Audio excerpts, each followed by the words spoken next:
I just wanted to say hello to you all, and we'll make a little round of introduction in a second. But just for those from Brazil, wow, great.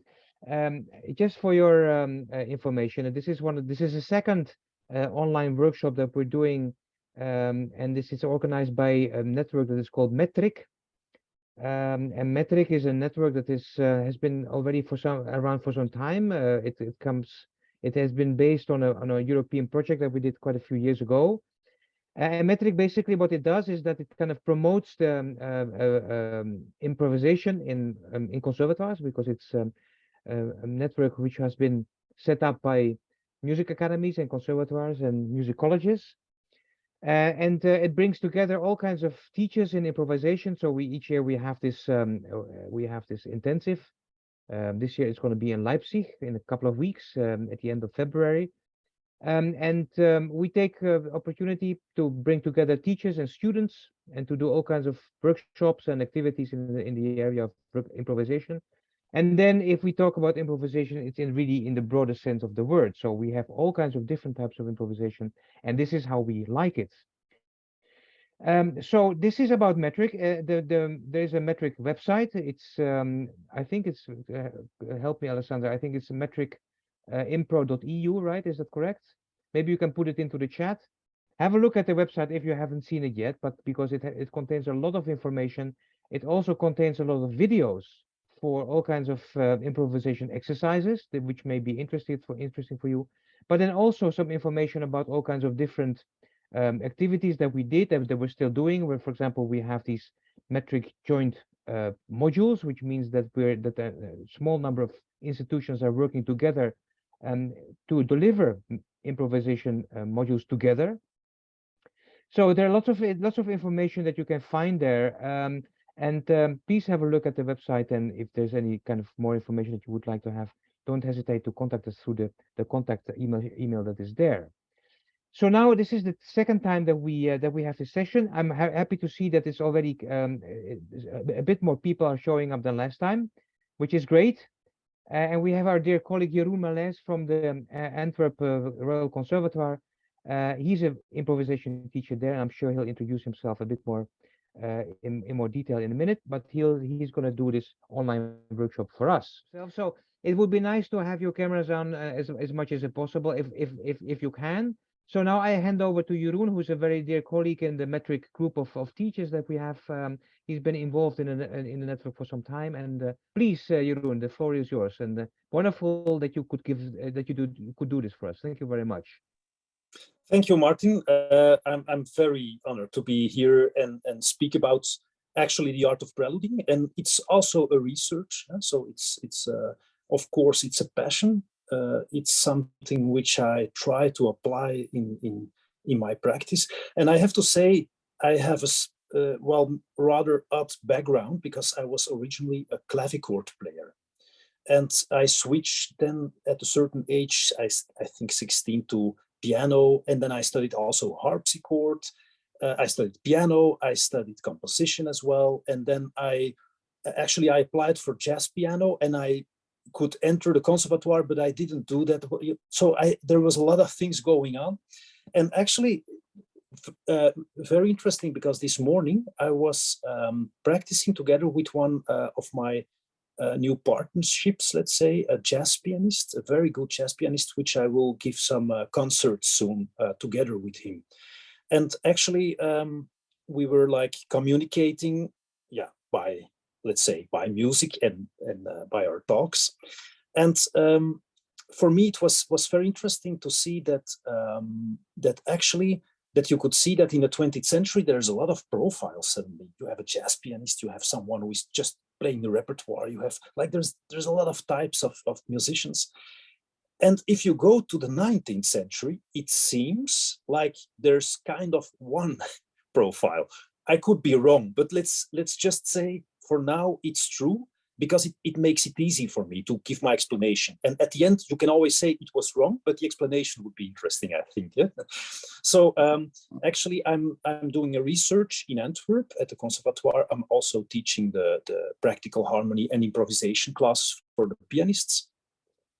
And Well, actually, when I started looking around in what I could do to learn to improvise, I was struggling a lot. I mean, some decades ago.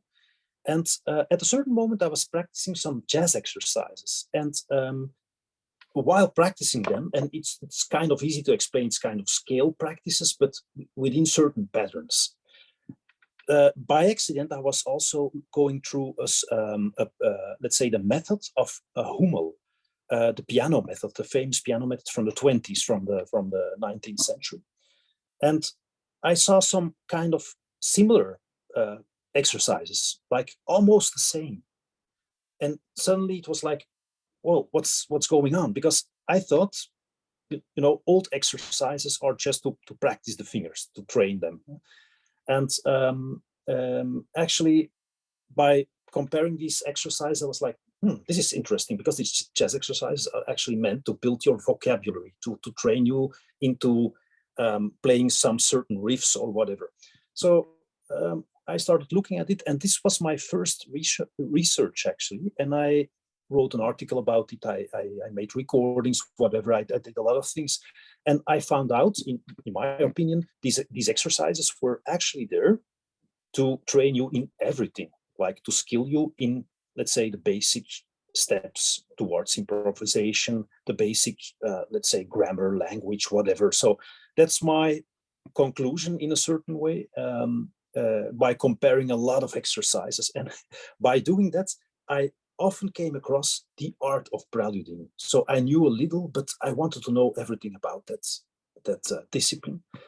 And the more I found out, the more I noticed that indeed there is an improvisation school in the 19th century and before, of course, because now I'm talking about the era of the piano, and I like to limit it a little bit because I also studied harpsichord. But then if I have to get in all the books from the harpsichord methods, I mean, it's kind of complicated. So I look at the piano era. So very interesting, because I found out a lot more. I applied for research, and so I'm now in the middle of this research, and I'm training the pianists in Antwerp to improvise or to prelude in all keys. So actually, there's a training program where I start in Bachelor 1, Bachelor 2, and Bachelor 3. They have to prelude in all keys. They have to be able to prelude very well on a high level with, let's say, with a good insight from all harmonical perspectives. They have to use the whole keyboards. So everything is there, actually. All the aspects there.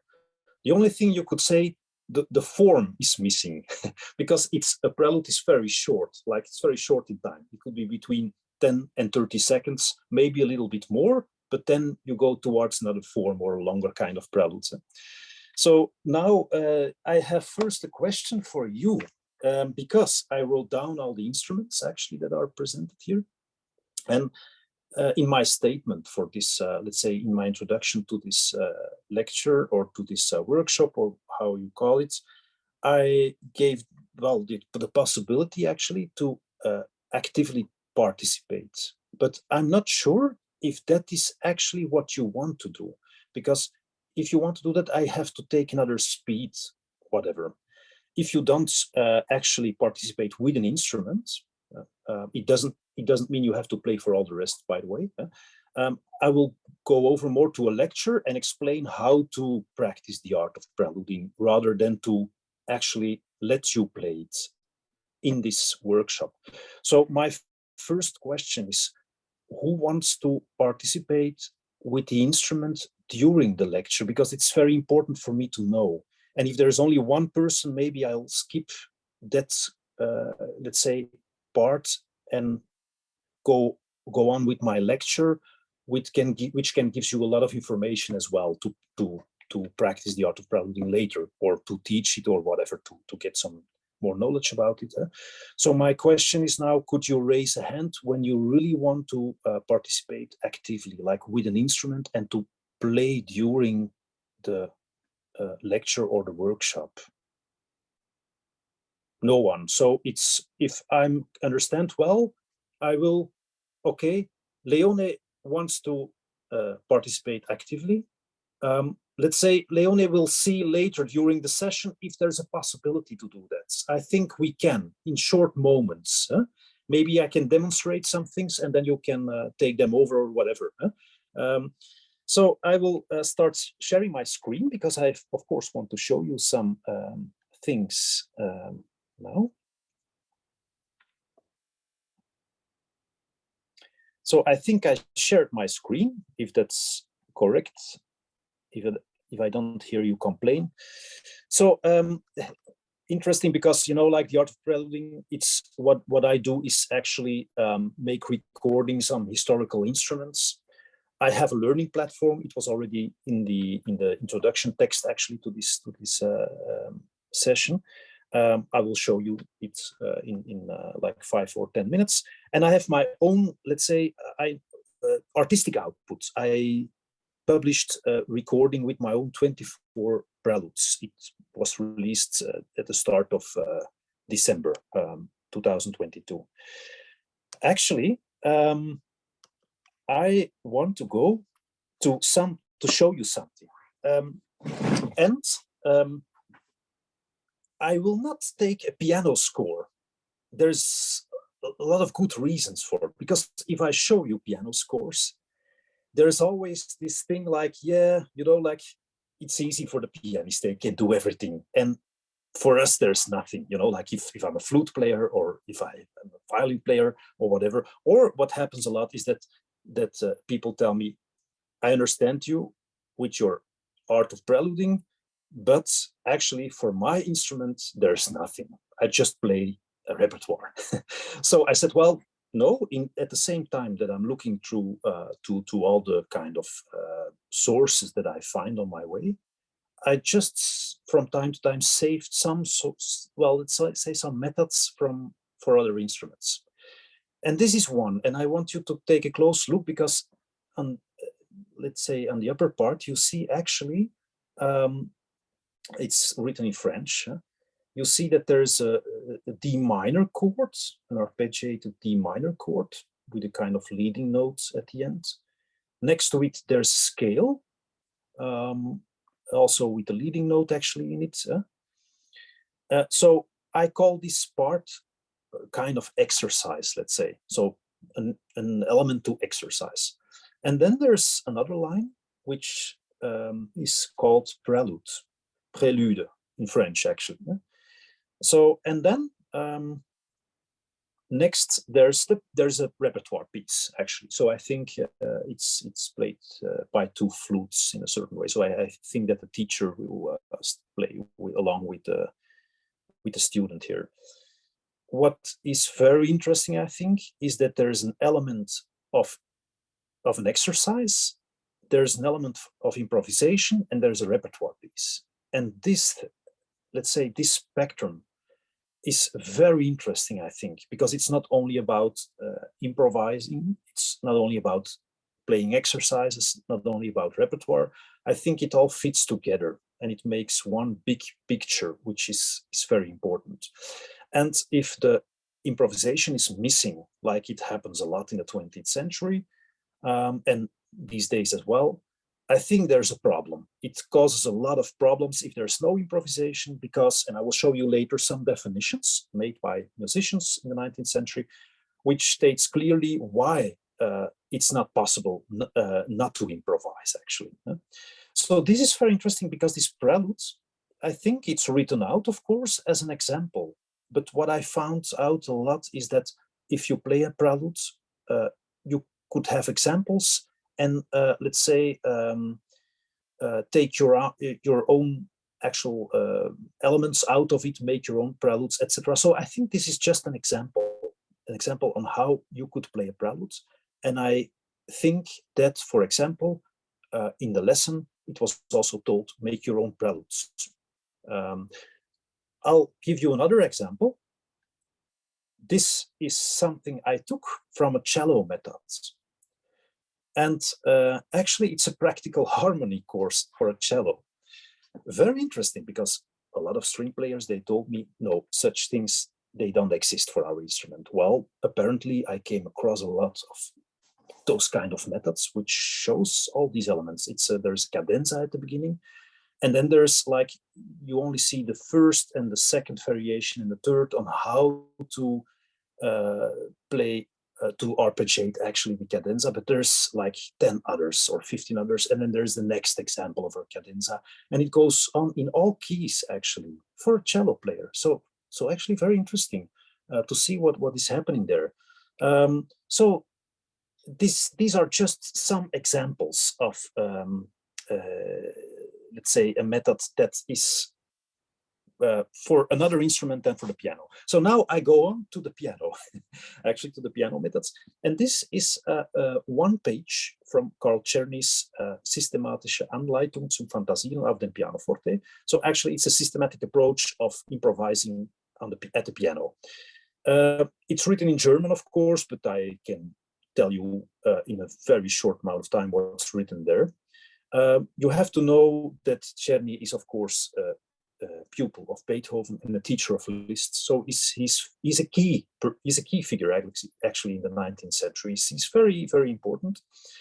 And he tells us that there's actually three main, let's say, arts of improvising. The first one is to prelude. Erstens Preludien. That's what's written there. Huh? The second one is playing cadenzas and fermatas. And the third one is actually the real improvisation, the bigger forms. And then he gives some examples on like, it could be variations, fantasias, capriccios, etc. So it could be medleys of different operas, melodies, etc. So it's interesting because there's also a note in between which states that after the cadenza, you'll see that there's a note and it says, actually, the first two are not only very necessary on stage because you have to be able to play cadenzas within a piece and fermatas, but they are actually also the the first step to improvisation. So they are the schooling method in a certain way. I think the first one is the most important. Why? Because the prelude is something which is an autonomous, thing that you can play. It can be attached to a piece. But the second one is something which you actually, it's like a small part of or detail from a bigger piece or repertoire piece. So I think the first one is the most important. And then actually I want to share something else, because now I want to go over to my platform, and I hope you see it very clearly here. Actually, this is my website I'm building now, and it's becoming quite popular. It's been visited in a lot of countries, and my students, they use it. I use it with children as well, with teenagers, with adults, like amateurs, professionals, whatever. And so I try to have a broad approach. As you can see, I add sometimes videos of my own recordings. You can listen to them later. I don't have to show them to you now. And actually, the first thing I want to do is go to descriptions and definitions on what is a prelude. And as you can see, there's a few very interesting definitions. Like the first one is very clear. Every performance should be introduced by a prelude, not only to prepare the ear for the key in which the air or piece is to be played, but to prepare the fingers, and therefore should in general consist of some rapid movement intermixed with chord, arpeggios, or other passages. A prelude is supposed to be played extempore, so it means that it should be improvised.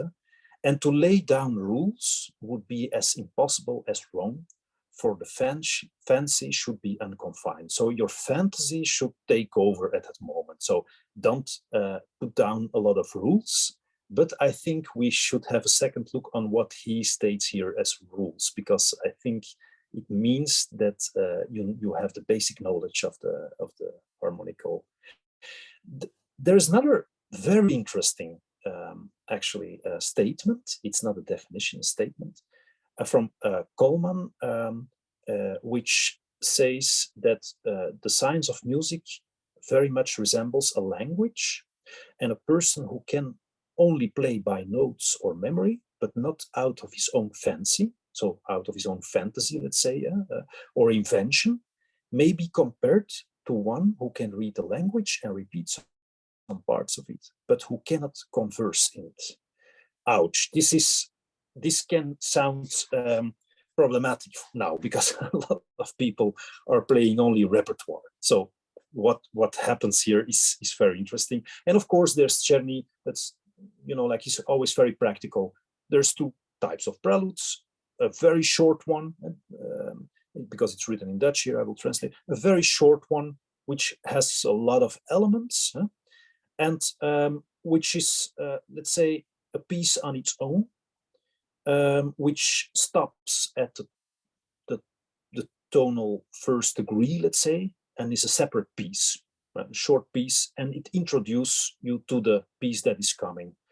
And the second one is actually attached to the next piece, and it will end on the dominant chord. So this is a very interesting, actually, statement as well. And of course, there's more. If you can read what Carl Friedrich has to say about the preluding, about some you know, like one's list was preluding, and someone made a description out of it. So very interesting to see. Actually, what happens now is that something fascinating is happening, because at a certain concert during the 19th century, 1841, I think it was a Monday evening, someone played in Paris a concert, and there was a reviewer actually present to write down an article for the Revue Gazette et Musicale. It's a kind of musical newspaper in Paris. And actually, a lot of people, rich people, famous people, were showing up, because it was in the Salle de Pleyel, so the concert hall of the Pleyel piano. And actually, it's the person who played the piano was Chopin. So he was the pianist that evening. And the reviewer said some very interesting things about Chopin.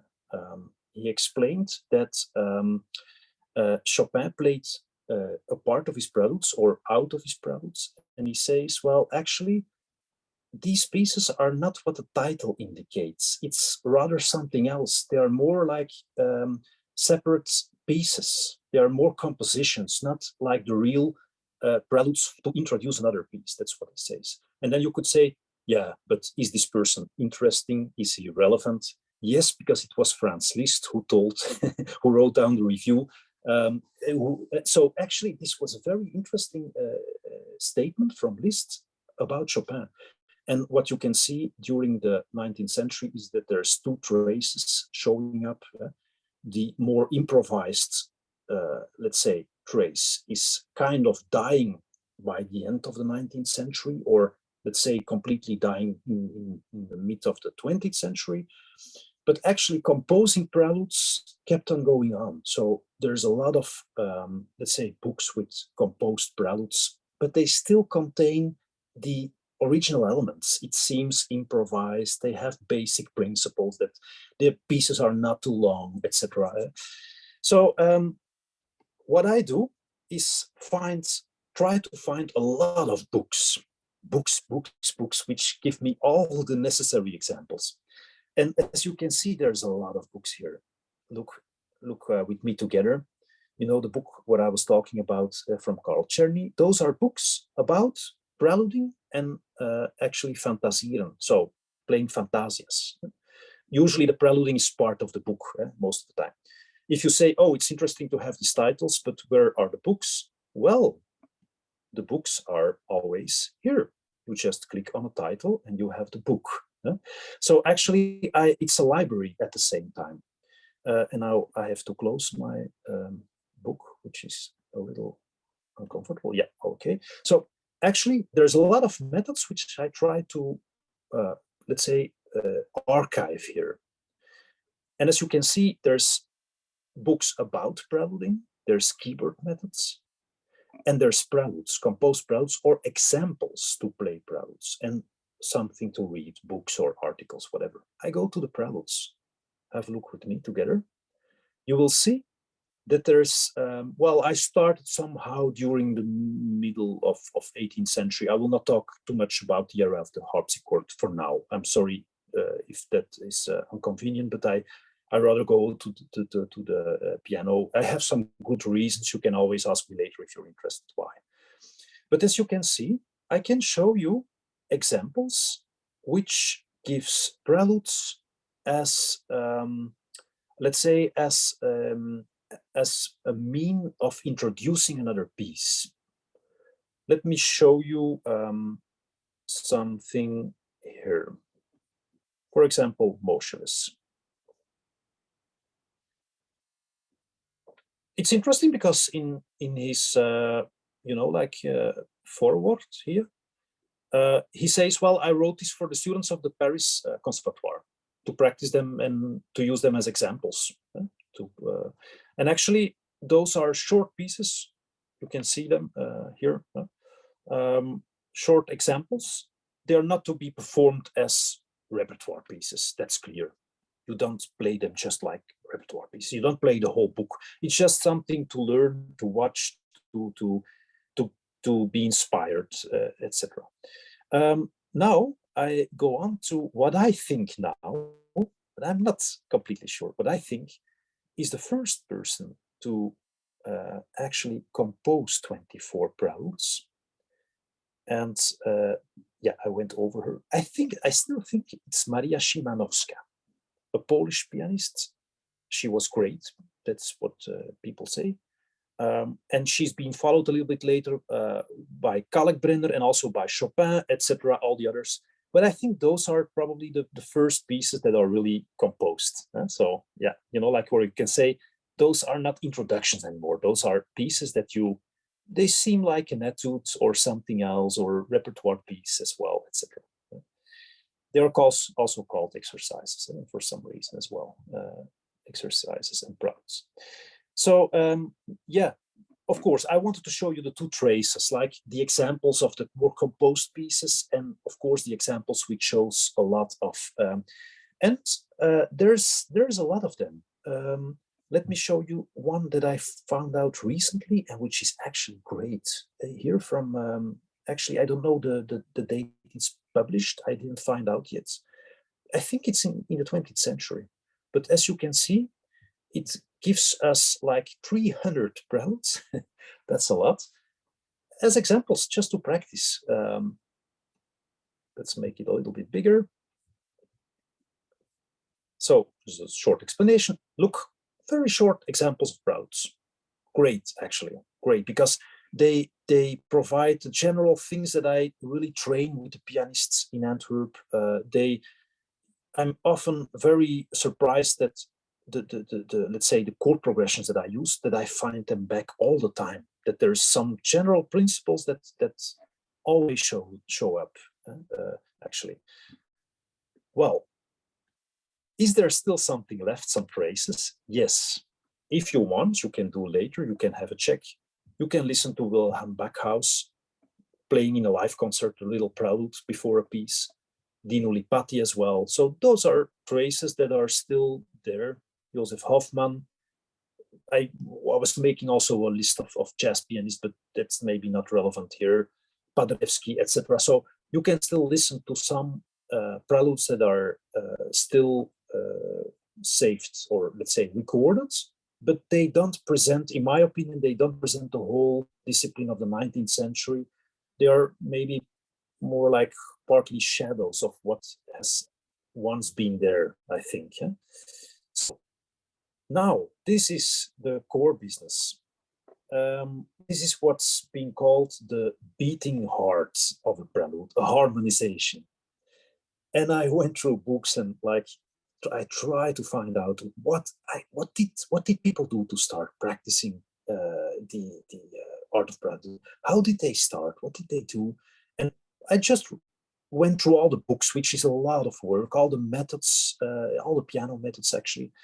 It's interesting because this method, for example, it's Encyclopédie du pianiste compositeur. So it's an encyclopedia from the pianist composer, who's Joseph Zimmerman. well, he's the most famous piano teacher in the Paris Conservatoire from that time. So he trained a lot of important pianists. And then, he states here, like, what should be done to learn the chords. And then he gives the example of the rule of the octave. I think you will be familiar with it. I'm not sure. Anyway, I try to record all these, let's say,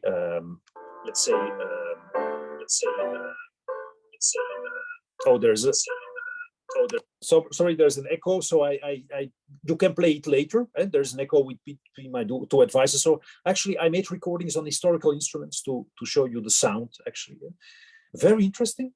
I always put practice sheets along there because my students, they need to know what's the minor version, because we can't find it on our own when they start, of course.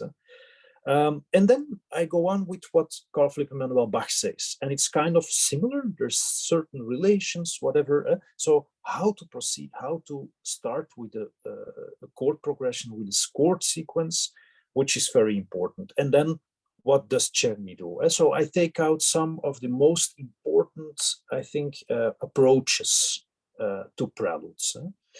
And what I usually give my students is a universal progression, because what I found out is that there is often being presented a rule of the octave, which gives the scale, an harmonized scale. But like Joseph Zimmermann says as well, it's never played entirely by going up and down. One can use fragments of it and vary it in 1,000 ways. And actually, very interesting, I think, when you have familiarized yourself with the octave rule, your fingers will have acquired an instinctive habit. And I think the instinctive habit of bringing to each degree of the scale the right chord, I think the instinctive habit is something very, very, very important.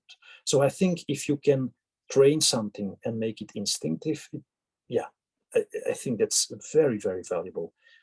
So a universal progression, that's what I teach my students. They have to train the octave rule in all keys. They have to train the universal progression. That's what I call them. What do? I just I say, well, what I find a lot in the short preludes is that there is an upward motion or a downward motion. And you can add chords, leave chords out. You have to play with it. You have to fool around with it, because I sometimes I'm just saying, okay, just sit at the piano. Could you play me the key of A flat major? And now I want you to play a tonic chord on the first degree. So they play it, and I say, now play the dominant chord on the fourth degree, which means that the sound of the dominant is in the left hand, for example. And so I dictate them, actually. So they have to follow me, and then they have to follow themselves in a certain kind of making chord progressions, like start playing around with all these chords. Is it only this kind of progressions that I teach? No, there's a lot more, because of course I have other chord progressions which I train them. I'm I'm in touch also with my dear colleagues Cornel Bernolet and Ewald de Meijer and Yves Sende, and we all exchange information about 18th century models, etc. But then, actually, so you can go on to a modulation practice, because that's interesting if you can see historical books, etc. as well. Well, I have to go back. I want to show you something more, which I think is kind of maybe, let's say, I don't find many people who try to find these models in the 19th century as well. So, like for example, a rule of the octave by Kalkbrenner, or for example, by Franz Liszt, an octave rule by Franz Liszt. So it's within his exercises. You can find traces within the pieces of Chopin, etc. So there are small sketches from Franz Liszt, etc. So I all try to archive them to have a clear picture on the whole practice. If we go on with modulations, it's actually to see what kind of practices were there. So, and you can see like some tricks that you can use all the time. For example, from Bernard Rolfus, he gives you like some 6 ways to modulate, or you can just look at the examples of Carl Czerny, like but they are quite complicated.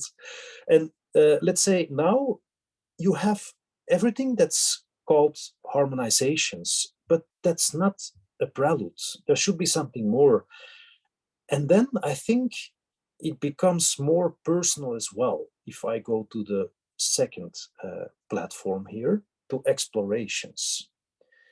So I'm going to see if I can play this first prelude from Motionless, and then I have to switch off my sound on my iPad, and I hope it works.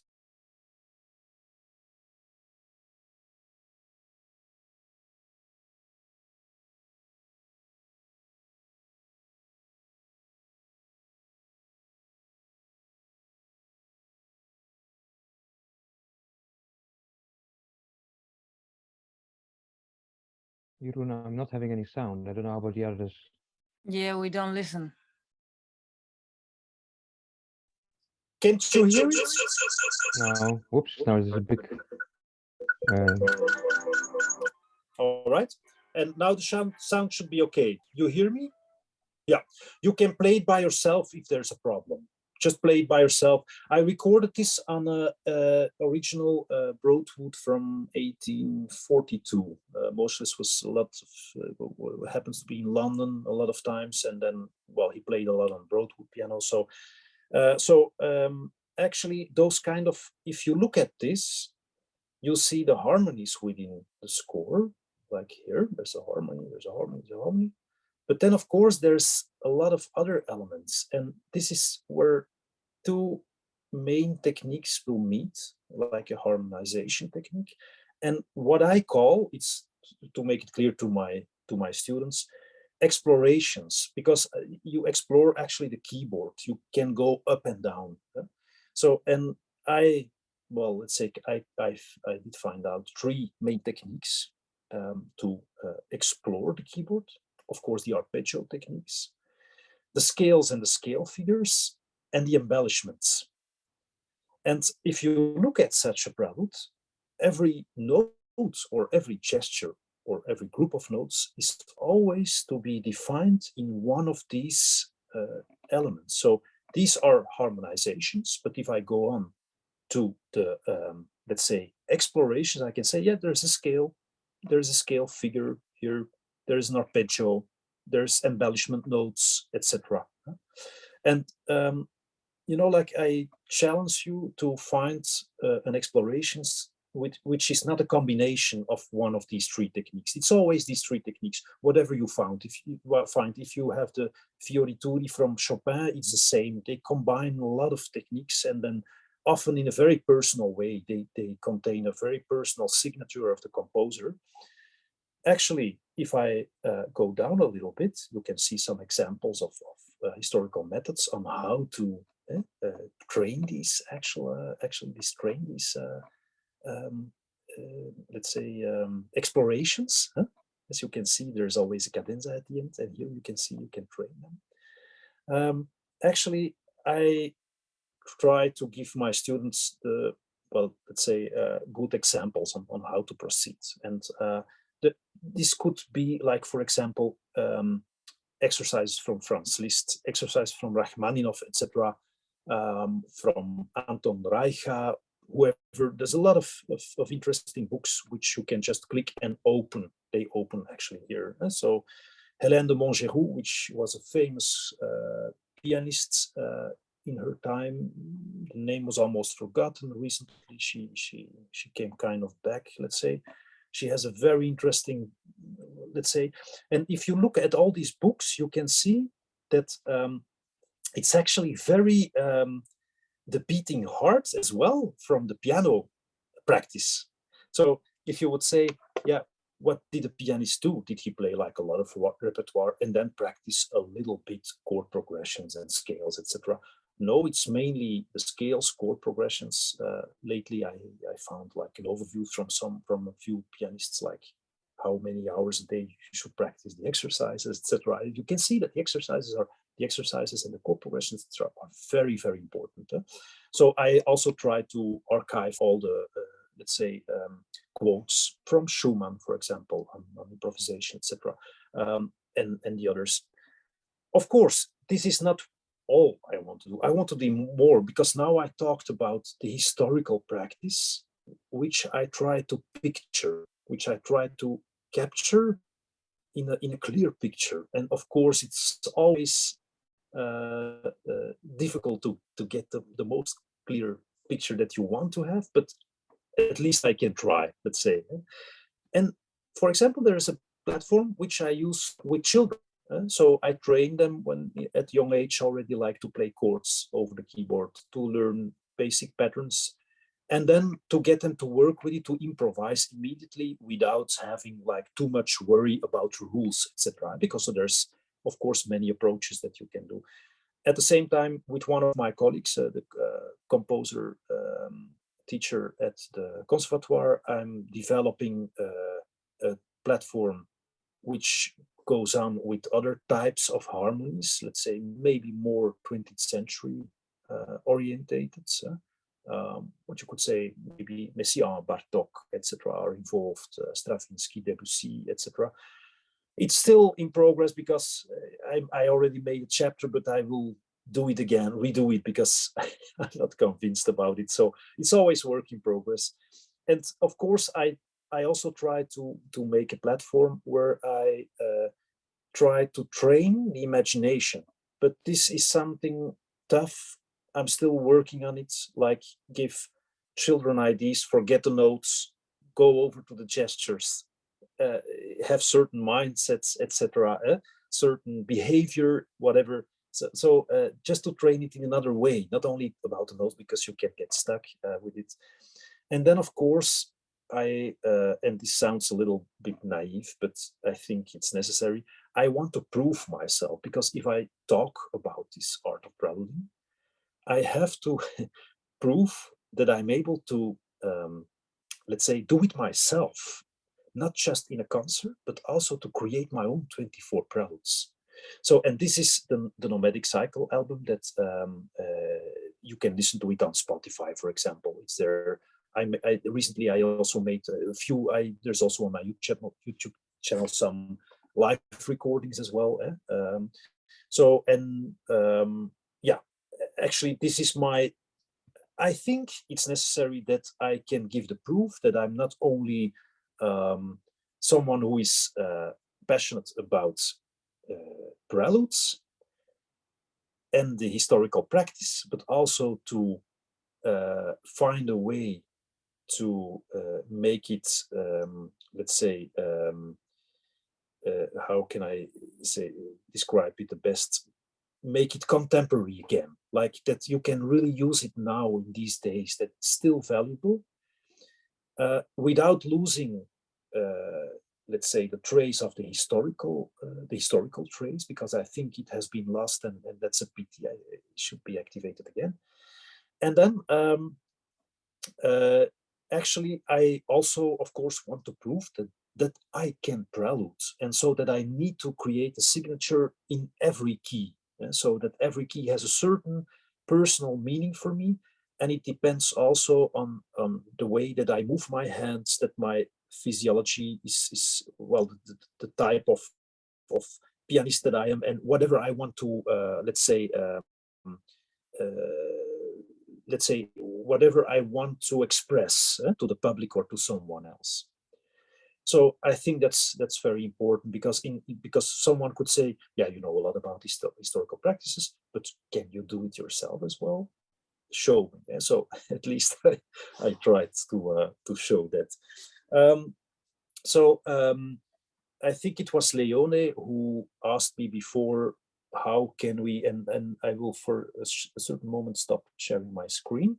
I think it was Leone who asked me, like, can we do the active course? And probably this is not the most, let's say, interesting part now for this session.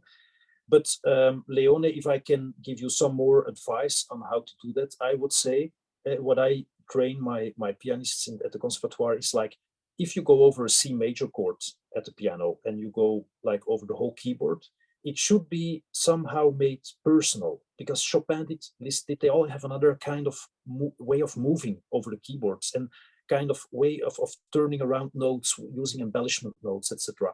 And it depends on who you are and how your physiology is constructed, etc. So it's something that you have to find out and find a very personal connection to your instrument, which is not only mental and not only, let's say, artistic, but also physiological, I think. Yeah? So it's a complete picture. So I think if someone can prelude well, he's connecting himself to the environment, let's say, to the room, to the acoustics in the hall, to the audience, to the instrument, and actually also to himself.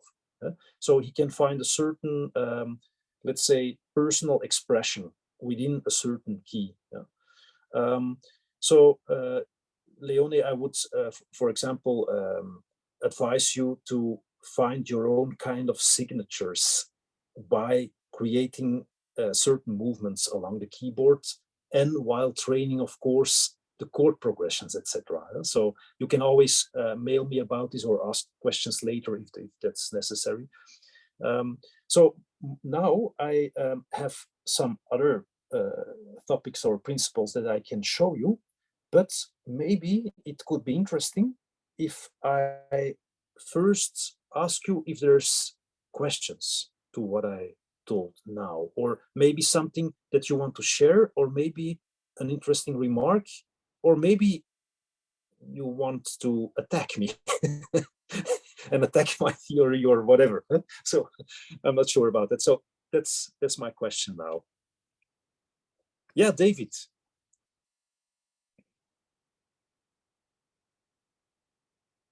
We don't hear you yet.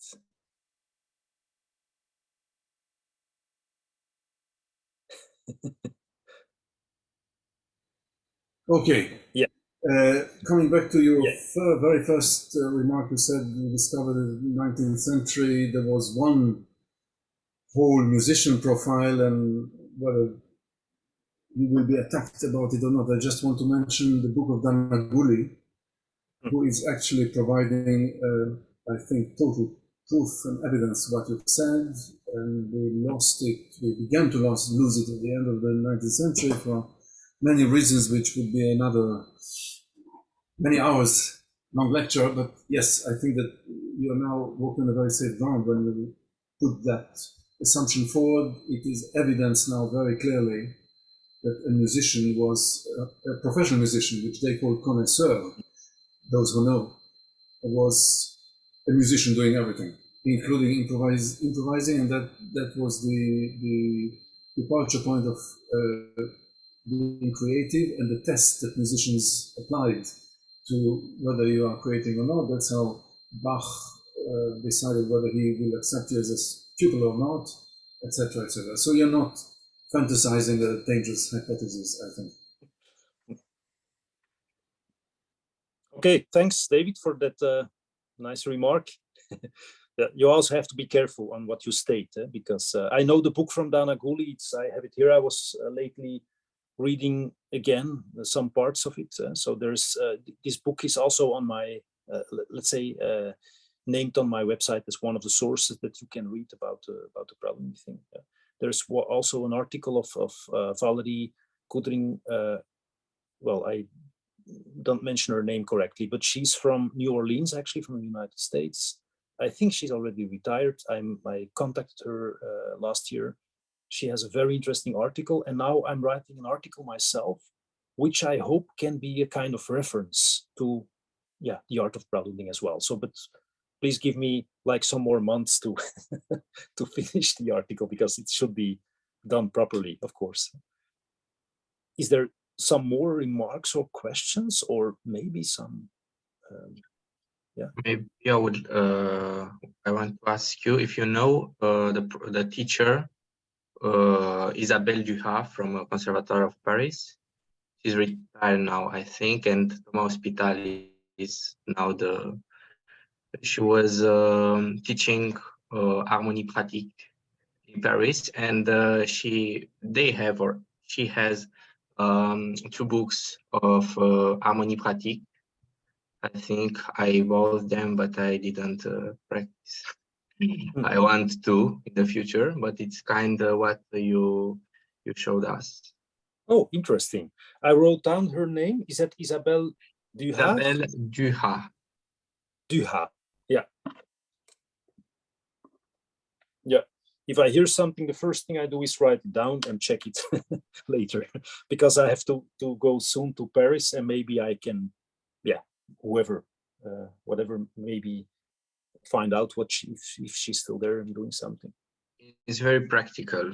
It's a very practical book with a lot of exercises and examples. It's based on continuo, but also improvisation, transposition, lecture à vue, these kind of things I'm discovering. Oh yeah, yeah, nice. Thanks for the information. Yeah, yeah, Welcome. nice. Something more that someone wants to show or state, or yes? Yes, I just wanted to say that I'm very impressed by your research and very thankful for providing this to the public and to us. It's so interesting and broad. Thank you. Well, thanks a lot, Maria, because actually one of my goals was actually not just to find out for myself. I wanted to share as much as possible so people could start practicing the preludes. So, you know, like that, please people start to prelude again, because we need it. We need it. It's a very important discipline. It's the first stepping stone actually to the art of, well, let's say in a historical way, because there's other ways now, I know. But still, I think it's actually a discipline where, you know, like if I would be somewhere and I would actually give someone my business card, like, hey, that's me. I think a prelude is somehow the same. It gives something unique and specific and personal to someone else. And I think it's, like I said, it's an artistic signature of a person in a certain key. And so I think it's very important. I think if you look at, for example, if you would compare all the C major preludes that are written, then you can see the personalities through all these. Like, for example, Chopin's first prelude in C major, you can see that it's kind of, the hands are kind of stretched. And then what happens is, it's very interesting. If the first series of Scriabin, he stretches it even more. So, you know, like you see that there is a certain development in it, and that they know each other's preludes. And it's a basic principle that goes on. And you can see even in the 20th century, preludes are very important, like Debussy's preludes, for example. And then, of course, maybe it slows down. But in my opinion, for example, if you look at the Musica ricercata from Ligeti, it's also preludes, but seen in another way. It's the 12 notes, and they are built up in another way. But in my opinion, they are, let's say, because Musica ricercata, it's music that is searching, let's say, somehow, if I translate it more free, that's a prelude as well. If you look at the preludes from Kramer, for example, you can see that they are fooling around all the time. And I think that we really need this kind of discipline, which is in between other disciplines. So you have theoretical practices, you have the repertoire pieces, you have your own performance pieces. And I think the connecting discipline is the art of preluding, and it's lost. And so now a lot of domains are disconnected from each other. So like in a lot of conservatoires, they are asking themselves, how can we make the theory more practical? You know, like, and they are trying to experiment. And I think it's the missing domain that should be revised as well. Again, like, how can we have this? I will make a quote from Schumann, for example. In one of his house rules, he states that sitting at the piano and looking for chords means improvising, that this draws you into the magical circle or the magical universe of harmony. And now this is very interesting, those are the best hours of the youth. So it's interesting, you should do this as a teenager or as a child. So very interesting that this is one of his rules, actually. Yeah? So I think he means fantasizing, or so. Actually, it's I like to look at the whole practice of a pianist as a, let's say, if I have to picture it as a big tree, and there's a lot of elements there, but actually the fruit on the tree is probably the results. It's the repertoire. But we cannot just eat the fruit and not know the tree. That's my opinion. So the tree is the thing that makes everything move. And of course, there is a lot of pianist composers these days, and more. And still, I think we need to push a little bit the art of preluding back into the professional field, that it should be like a basic principle. Everyone can prelude. And if everyone can prelude, I can just leave it. I do something else. I will probably state that playing repertoire is very important or something like that. So yeah, it's the missing element that is that fascinates me. Yeah. Yes, is there something more? More questions? More? No? Yeah, David? Hello, Fernando. Thank you very much for your lecture. It was very interesting. I enjoyed it very much. I think you brought a lot of interesting points about improvisation. I'm gonna like to ask you about. I listened for your recording about your preludes, and you kind of subtitle some of preludes of some cities, Paris, yes, Berlin. Yeah. How do you came across about these images? Was it spontaneous, or you have some kind of basic idea to construct the idea of this preludes? Yeah, well, I can explain something about it, because, for example, I will take out one prelude and then it will picture everything, I think. So it's called Vienna. And what I noticed is that in Vienna, there's a lot of very fast preludes. You know, like C major, you go up extremely fast and go down extremely fast, etc. It's always C major, that's very fast. And I thought, okay, my prelude should be faster than the ones from the 19th century. So I made a prelude with glissandi, which they do cross each other. So it's kind of complex to play that. And actually, that's why it's called Vienna. And then usually when I was holding a book or whatever, it was always like published in Paris, Vienna, etc. So all the time I was confronted with the city. And at a certain moment, I gave the preludes the names like, okay, let's call it Paris for now, and let's see, it's a working title. At a certain moment, I thought, no, it's about cities as well, because the cities are play an important role within the preluding discipline. It's always a preluding discipline in Vienna. Oh yeah, but let's say in Berlin, it's a little bit different. In London, it's still a little bit more different because the instruments were different. So there's a lot of different types of preludes which are attached to certain areas or countries, or mainly cities. And then I kept going on because, for example, there's Damascus, but the original preludes, well, if I'm correct, partly comes from the lute practice, but the lute is actually influenced by the oud, the Arabic ouds. And I think they are preluding a lot, right, these Arab musicians, because I used to work with some of them last years. I was lucky to be able to do that. And actually, I said, well, Damascus is a very important city that influenced the preluding discipline in a certain way. Yeah? So, and then, yeah, I tried to find small elements that were also, you know, like coloring somehow these cities or whatever. So, for example, in the city of London, it's actually not attached much to let's say the classical composers. There's some influences from the Beatles and Radiohead, for example. I couldn't stop myself. I started to practice and I thought, okay, you know, like I should look at maybe the London composers, and it didn't work out. So I took another route. But let's say other preludes, for example, Paris is more or less let's say with influences from Poulenc, but also from Piaf, and also from Chopin. And so I thought, well, it should be nice if there's also some echoing within the preludes, because if you look at the preludes from Scriabin, and I don't want to compare myself with one of these big composers, of course, but there's also an echo of what was before there. So it's a discipline which has an oral tradition.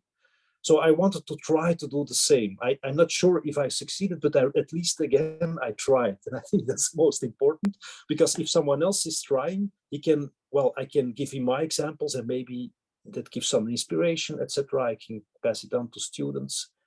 So yeah, I hope that kind of works. So the cities are actually major, they have major role within the whole, so it's a mental journey as well through all these cities. And for example, there's also a city, Kinshasa. Yeah, last years I'm working together with some Congolese artists as well, and they influenced me a lot by their improvisation. So I should have like this prelude, which is coming from Kinshasa as well, because I thought, oh, they can layer the music so nicely on top of each other, so different kind of rhythms, and let's say the polyphony was kind of in a rhythmical structure, and I wanted to use that as well. And yeah, so that's kind of the story of the. So every prelude has a story actually. Yeah, so yeah, so I hope this is a question to your, oh well, an answer to your question. Thank you. It was very inspiring. And you gave me some. Thanks. You gave some ideas to prelude some about some Brazilian rhythms. So. Oh yeah, I have to tell you that now I'm doing a research about a specific instrument in Antwerp, a Pleyel 1884, and it was also exported to other countries during the 19th century. So now I'm preparing also a recording, which let's say have this exotic destinations as well. And like the pianos, they went to Australia, to India, to Colombia, to Brazil as well, if I'm correct. So there's a lot of, when Darwin sailed around the world, the Pleyel pianos came across a lot of far countries. So I'm trying to capture, again, also some music from these countries to see how it influenced maybe the instrument again. So it's fascinating, actually. I always try to look at the different kind of sounds that come from other cultures and other countries, and even within Europe, there's a lot of differences, I think, between the countries and the cities, and yeah. Thank you. Yeah. Is there something more to ask? Is there something because I could go over to some more explanation if there is a specific need for something, because if I would explain everything, it would take hours. We don't do that.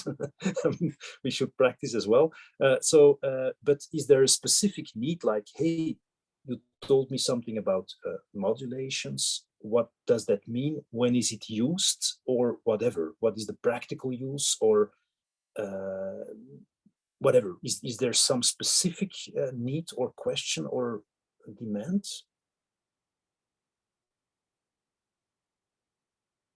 Nothing really? Yes, David? Yes, I wanted to ask you a question that came from parts of what you said. Preluderen was a synonym to improvising, as was fantasieren. And yet there are composed preludes, which are almost oxymoron, if you wish. Where is the border? When you come to improvise, I know that you do, and several people on this screen, behind these screens, improvise. How much do you take yourself into a composition state of mind? How much do you, on the contrary, try to go away from it, intonal or intonally free? There is a potential either or, and some of the schemes, Quartamento, for example, and other methods are very much there is a right and there is a wrong. In the stiffer versions of Quartamento, for example, the fourth going down has to be raised semitone, so it gives a secondary dominant, or else it's wrong, which I'm not sure should be the case, because it can go to a modal color, which hearing your music, I know you explore. But this business of compose preludes, some of them are quite rigidly so. I'm sometimes a bit unclear about what would you say for a preluding lover launching? Yeah. How much structurally composed state of mind they should apply? Yeah. Well, for me personally, it's very difficult to see the improvisation as something isolated. I cannot only improvise when I improv, but it's personal, so it can be different for someone else. If I improvise, at the same time I always think like, oh, maybe I can use this for for a piece, or oh, this reminds me something else, and I go back to grab a repertoire piece. Or so I have always the idea that the improvisation is the transport. So that's the image that I have in mind. But I can imagine that people that, so in a certain way, I don't add like a lot of value to improvisation. I mean, it's very important, but it can never stand on its own. But that's my personal approach. So someone else can, of course, say, no, for me, it stands on its own. For me, it's a transport towards, let's say, towards my own compositions, towards. So, and I think you need a transport to let's say, to see how your body react on certain, let's say expressions that you have in mind. Or let's say, I always tell my student, there's a lot of history in your hands. They played a lot of Beethoven sonata. What if you just start, well, what if your hands just start moving around? They will have certain movements, no, within their memory. So it's interesting that if you connect to this memory, there's a whole library. So in a certain way, I think my own let's say position towards preluding is that I see it as a means of transport from one thing to another. And what I also is something I came recently across, is that at a certain moment I found out about Czerny, that he says, well, actually, preluding is something which leads you towards improvisation. And then at a certain moment, I read about Beethoven saying to someone else, or someone else asked Beethoven, hey, did you like his Fantasia? And I think it was Daniel Steibelt who played the Fantasia, I'm not sure. And Beethoven was kind of angry, and he was often to other people. He was not always nice, if I understood well. And he said, no, it was not fantasizing, it was just some preluding. And I thought, oh, so is there a difference between preluding and improvisation? So I went back to all the books I have, and I just read the titles, and suddenly something came clear to me. It was always like how to, for example, prelude and improvise. And so there's a lot of books who make a separation between these two, and that's very interesting. So in a certain way, the preluding is not the real improvisation. It's the discipline to learn it. So, but it only I came across this idea only a few months ago, and I was very surprised because I of course, on my website I could read all the titles, and I checked the subtitles, and also Kalkbrenner. A lot of these people, let's say Coleman as well, so not Carl Philipp Emanuel Bach. That was a little bit different, but all the others, they usually separate preluding and improvisation. And so that's a new element which I'm thinking of now a lot. So the real improvisation, the real fantasy, should be not in the prelude, so to say, but I'm not getting away with it now. So I still have to think about it and to analyze it a little bit more. Yeah. But since shortly I applied for a research about Fantasia actually, so variations and medleys from opera melodies, etc. So I hope to find out more about that. And of course, preluding is improvising, but it's not seen as the big field of improvising. It's the entrance door somehow, I think. Well, yeah. Is it a clear answer to your question, David? Yeah. It is, as you say, it's the corridor that leads you to the big world of even that. The question is whether you direction yourself to a more structured and restricted or less. I guess you can combine both, which is that's what you are trying to do.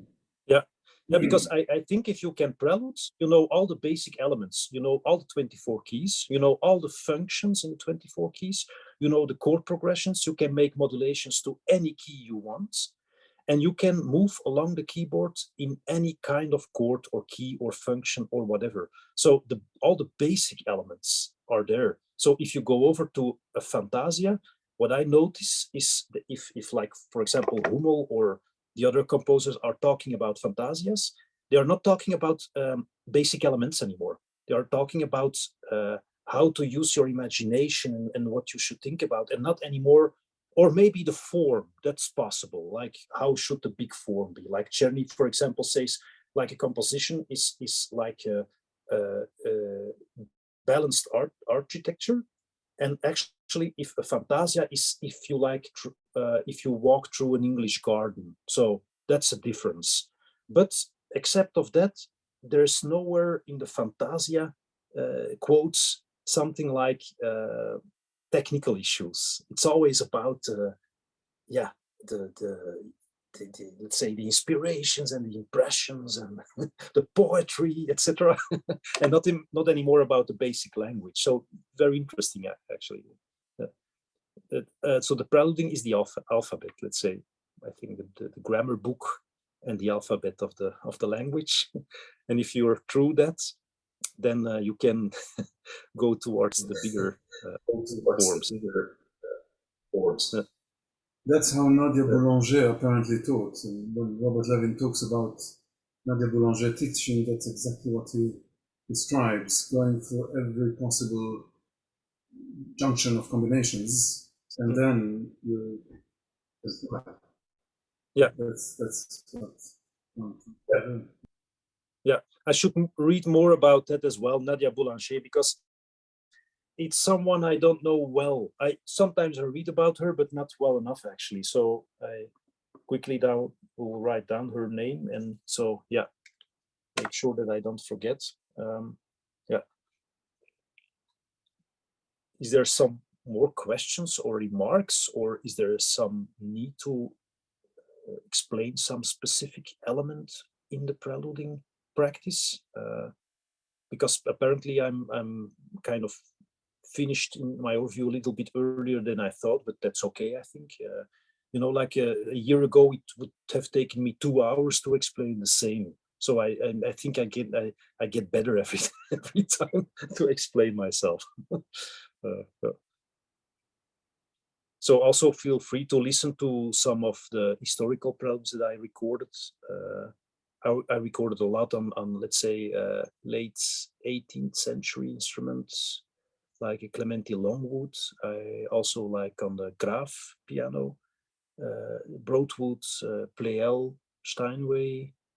So I did a lot of recordings on these instruments. And I think it was important, these recordings, because if you practice these on a modern piano, and then you start, let's say, playing on the historical pianos, some new elements shows up. For example, the tempo. Sometimes an instrument says, hey, this is too slow, this is too fast, or whatever.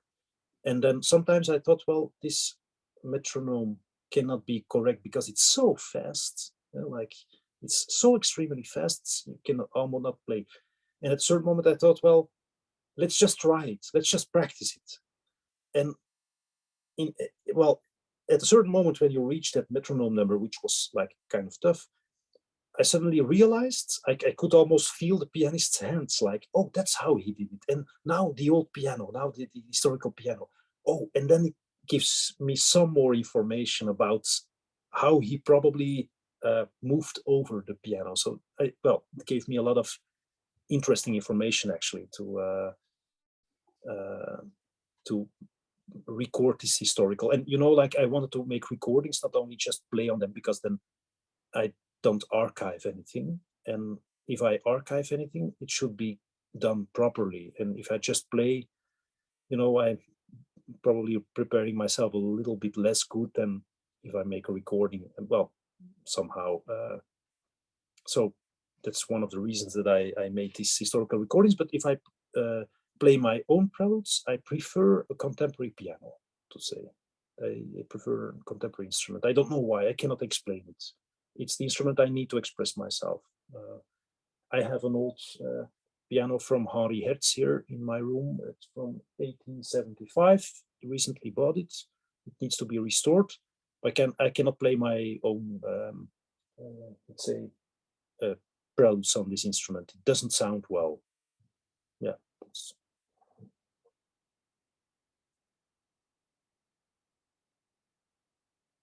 Well, if there's no more questions or no more needs, or I don't know if we can just say that this was the session.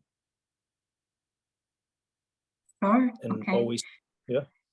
Yeah. Always feel free to contact me later. Yeah. Absolutely. So let me take this opportunity to thank you, Jeroen, for your time, for also sharing with us like all extensively and precisely your knowledge and taking us through the journey of the art of preluding. And thanks everyone for tuning in and for your involvement and just like your question and feedback. It was great. Concerning future sessions, I can tell you that we will try to have more in the spring, at least 2 more before the summer.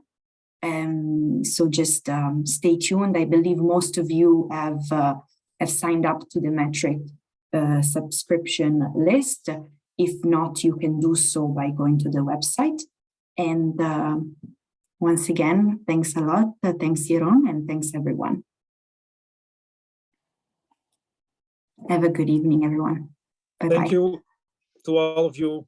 Bye-bye. Hope to see you later once again.